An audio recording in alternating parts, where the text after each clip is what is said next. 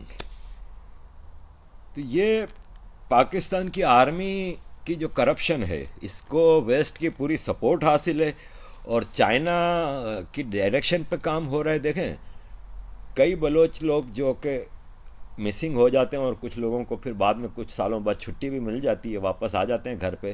انہوں نے بتایا ہے کہ ہمارے اوپر جب ٹارچر ہوتا ہے تو Chinese officer, Chinese communist party کا ملٹری آفیسر وہاں پہ بیٹھا ہوتا ہے اور ہمیں دیکھ رہا ہوتا ہے اور آرڈر کر رہا ہوتا ہے پاکستان کے فوجیوں کو کہ اس طرح ٹارچر کرو، یہ کرو، باقاعدہ وہ لیڈ کر رہے ہوتے ہیں. اسی طرح چائنیز جنرلز اور آفیشیلز ہیں نا، وہ پاکستان کی جو لا اینڈ آرڈر کی میٹنگ ہوتی ہے یا کوئی اسٹریٹجک میٹنگ ہوتی ہے بلوچستان کے حوالے سے اور چیزوں پہ، اس میں چائنیز موجود ہوتے ہیں.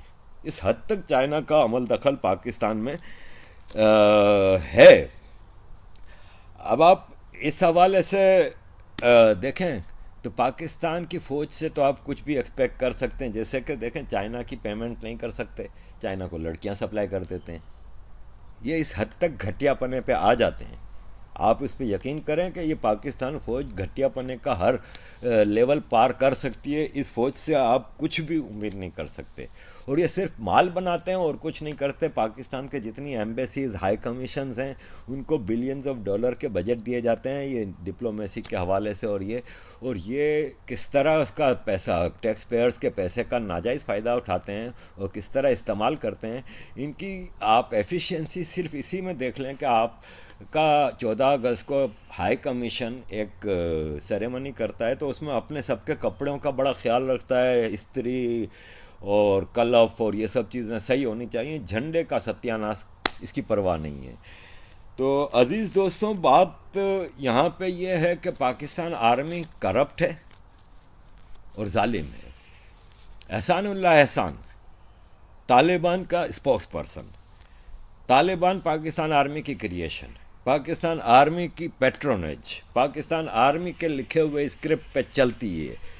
طالبان کا کریشن کا مقصد میں بتا چکا ہوں کہ 90s میں جب 85 کے جنیوا معاہدے کے بعد افغان مسئلہ ختم ہو گیا تھا اور امریکہ واپس چلا گیا تھا، تقریباً اینڈ پہ تھا، تو پاکستان نے طالبان کریٹ کر لیا تاکہ امریکہ کو روکا جا سکے. اور آج تک وہ طالبان فیکٹر نے امریکہ کو افغانستان سے جانے نہیں دیا. اور یہ پاکستان کی ہی اسکرپٹڈ اور ڈائریکٹڈ ڈرامہ ہے طالبان، جو کہ پیش کیا جاتا رہا ہے اور امریکہ مجبوراً پھر افغانستان میں رک جاتا ہے.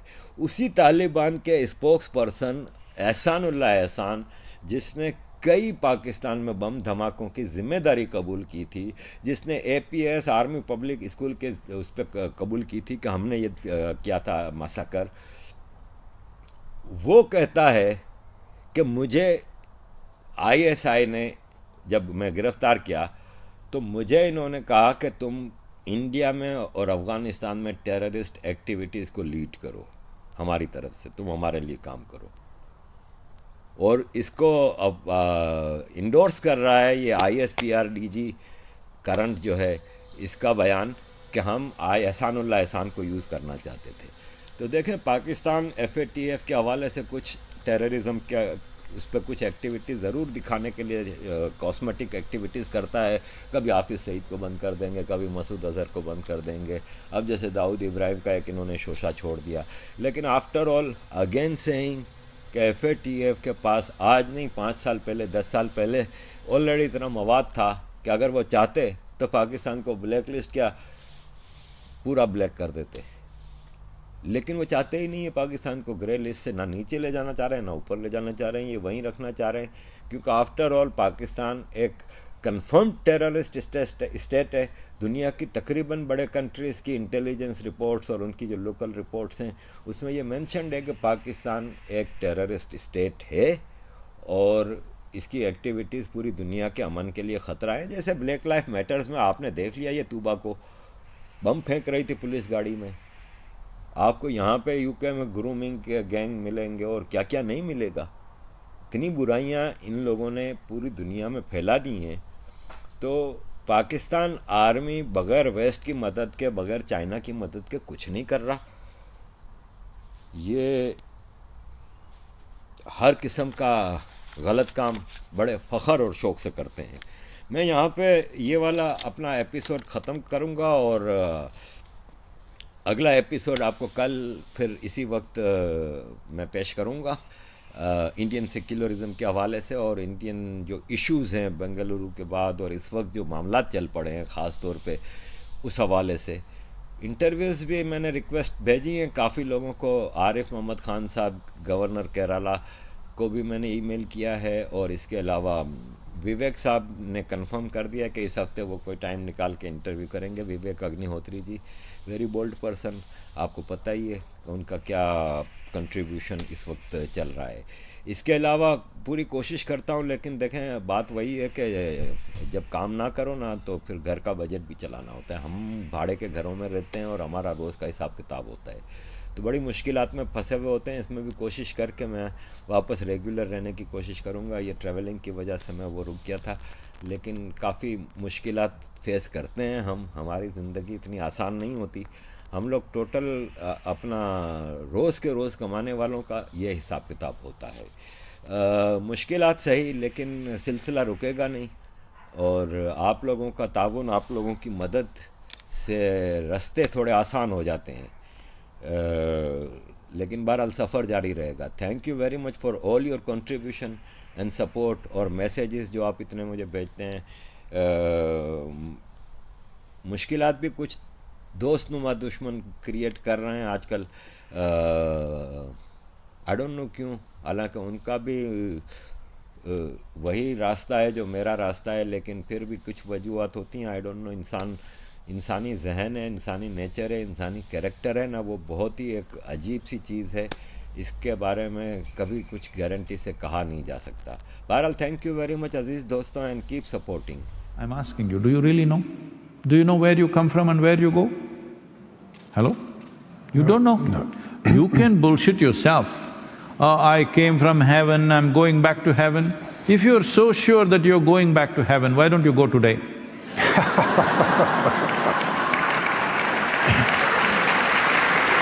If you knew that you are going to a better place than here, why don't you go? This is the greatest crime upon humanity, that we told people there is a better place than this. This is a crime, because this is not allowing human beings to live their life to their full depth and dimension, because they think the real life is elsewhere. Now, do you have any proof that you are not already in heaven and making a mess out of it? Do you have any proof? None.